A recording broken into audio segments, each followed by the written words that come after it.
কেমন আছেন? আমাদের সব দিন সমান যায় না।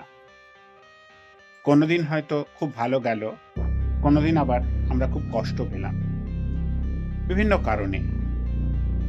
আর এই কষ্টটা আমরা তখনই বেশি ফিল করি, যখন আমরা জীবনে সবকিছু ঠিকঠাক চলবে, আমি যা চাইছি সেটাই পাবো। যা কমফর্ট আমার প্রয়োজন সব আমার কাছে অ্যাভেলেবল থাকবে। আমরা যখন সেটাকে একদম স্বতঃসিদ্ধভাবে ধরে নিই, তখন সেগুলি না পেলে আমার জীবনে কষ্ট আসে, মনে কষ্ট আসে। তো আমাদের উচিত যা ঘটছে সেটাকে অ্যাকসেপ্ট করে নেওয়া, আর তার জন্যে প্রয়োজন শান্ত মন আর সবাইকে ভালোবাসা এবং সবাইকে বিশ্বাস করা। তবেই আমার জীবনটা খুব সুন্দর হবে।